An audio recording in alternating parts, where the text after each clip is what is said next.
Bukan sekedar dongeng, bukti nyata kapal Nusantara pernah bikin gemetar kolonial di tahun 1511. Bayangkan tahun 1511, di perairan Malaka yang sibuk, sebuah armada Portugis di bawah pimpinan Alfonso de Albuquerque tertegun. Di hadapan mereka bukan sekedar kapal kayu biasa, melainkan sebuah gunung yang mengapung di atas air. Bangsa Eropa menyebutnya Junco, yang kemudian kita kenal sebagai Jong. Saat itu, kapal-kapal Portugis seperti Flor do Mar yang mereka anggap sebagai mahakarya teknologi barat tiba-tiba terlihat seperti mainan kecil di samping raksasa milik nenek moyang kita. Banyak dari kita tumbuh dengan cerita bahwa kita hanyalah bangsa pelaut dengan perahu cadik kecil. Namun, catatan sejarah dari Diego de Couto hingga catatan penguasa Portugis sendiri berkata lain. Kapal buatan Jawa saat itu adalah salah satu pencapaian teknik perkapalan terbesar dalam sejarah manusia. Kapal-kapal ini bukan sekedar alat transportasi, melainkan benteng berjalan yang membuat bangsa Eropa bergetar sebelum perang dimulai. Mari kita bicara data, bukan hanya omong kosong belaka. Apa yang membuat Jong Jawa begitu mengerikan? Pertama, ukurannya yang kolosal. Jika kapal legendaris Portugis memiliki panjang sekitar 30 meter, Jong Jawa bisa mencapai 50 hingga 60 meter dengan berat muatan mencapai 600 hingga 1000 ton. Kapasitas ini sangat besar untuk zamannya. Satu kapal Jong mampu mengangkut ribuan pasukan dan ratusan ton rempah-rempah sekaligus. Kedua, teknologi kebal peluru. Ini bukan mistis ya, ini semua teknik murni. Berbeda dengan kapal Eropa yang hanya menggunakan satu lapis papan, Jong Jawa dibangun dengan teknik yang unik. Mereka menggunakan 4 lapis papan jati yang diikat menggunakan pasak kayu, bukan paku besi. Mengapa?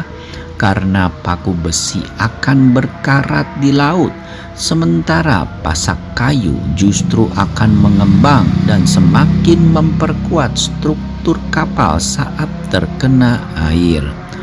Catatan Portugis mengisahkan betapa frustasinya mereka saat menembakkan meriam ke lambung Jong. Peluru-peluru meriam mereka seringkali hanya memantul atau bersarang di lapisan luar tanpa berhasil menembus ke dalam. Jong Jawa adalah tank di atas lautan pada abad ke-16. Keberadaan kapal-kapal ini membuktikan bahwa kerajaan Jawa seperti Majapahit hingga Kesultanan Demak adalah kekuatan maritim global. Mereka menguasai jalur perdagangan dari Kepulauan Maluku hingga Madagaskar di Afrika. Tidak hanya kuat secara pertahanan, Jong juga cerdik secara aerodinamika. Kapal ini menggunakan layar tanja yang sangat efisien untuk menangkap angin muson, memungkinkan mereka mengarungi samudra luas dengan kecepatan yang mengejutkan untuk ukuran sebesar itu. Namun kejayaan ini tidak bertahan selamanya, dan disinilah tragedi itu dimulai. Lalu kemana perginya raksasa-raksasa ini? Mengapa sekarang kita hanya melihatnya di museum atau di balik lembaran buku sejarah yang berdebu? Ada 3 alasan utama Mengapa Jong Jawa punah? Politik adu domba dan kehilangan galangan salah satunya.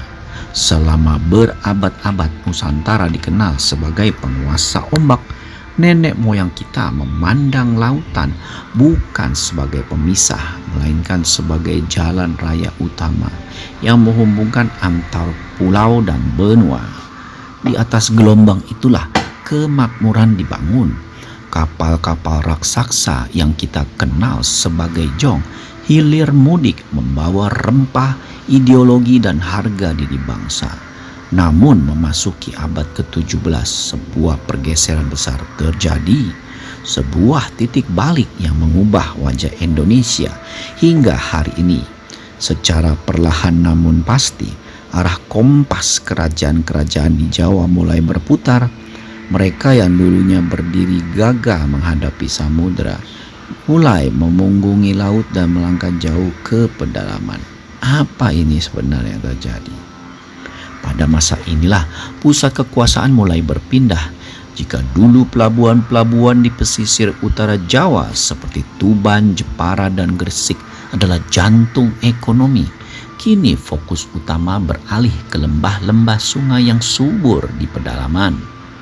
Politik kerajaan tidak lagi ditentukan oleh seberapa banyak kapal yang bersandar, melainkan seberapa luas sawah yang bisa dipanen.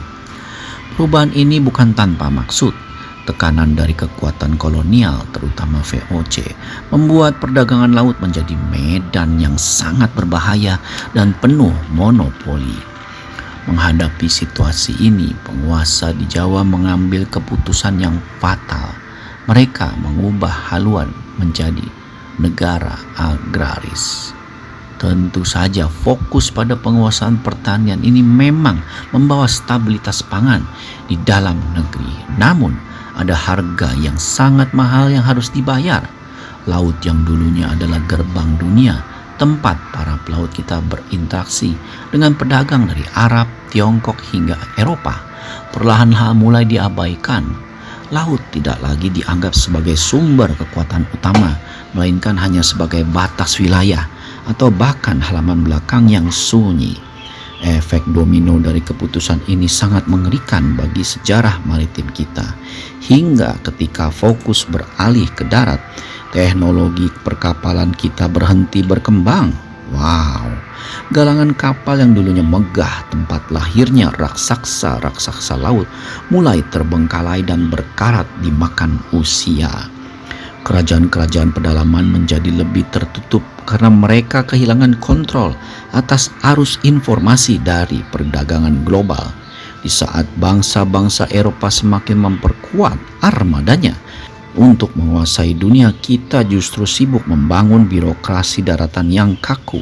Ironisnya, karena kita justru malah meninggalkan laut. Pergeseran fokus dari laut ke darat menjadi salah satunya, karena sejarah mencatat nenek moyang kita adalah penguasa ombak yang tangguh selama berabad-abad. Laut bukan sekedar kumpulan air, melainkan jalan raya utama yang membawa kemakmuran dan kehormatan. Kerajaan-kerajaan di pesisir Jawa menjadi mercusuar perdagangan internasional, tempat kapal-kapal besar bersandar, dan tentunya pertukaran budaya dunia terjadi secara dinamis. Namun memasuki abad ke-17 sebuah perubahan besar terjadi, yaitu perubahan yang sunyi dan merayap. Pusat gravitasi kekuasaan di Jawa yang semula berada di tepian laut perlahan-lahan tertarik jauh ke dalam. Fokus kerajaan tidak lagi tertuju pada cakrawala yang luas, melainkan pada penguasaan agraris atau pertanian. Alih-alih membangun armada kapal yang perkasa, para penguasa mulai menyibukkan diri dengan sistem birokrasi, daratan, dan perluasan lahan. Ada alasan kompleks di balik ini, tekanan dari kekuatan asing seperti VOC dan juga memonopoli perdagangan laut membuat akses ke samudra menjadi semakin sempit dan beresiko. Dan semuanya menuju kemajuan global perlahan-lahan merosot statusnya menjadi sekedar halaman belakang yang diabaikan. Abad 17 menjadi saksi biksu bagaimana sebuah bangsa pelaut mulai memunggungi samudra. Monopoli kayu jati VOC mulai menguasai hutan-hutan jati di Jawa. Tanpa akses ke bahan kayu jati berkualitas terbaik, mustahil bagi para pengrajin lokal untuk membangun kembali kejayaan Jong. Nah, kisah Jong Jawa bukan sekedar nostalgia tentang masa lalu yang megah. Ini adalah pengingat akan besarnya potensi yang tertanam dalam jati diri bangsa Indonesia, bahwa kita bukan hanya penonton di lautan kita sendiri, melainkan pernah menjadi pemimpin teknologi dan perdagangan dunia. Bagaimana menurut kalian?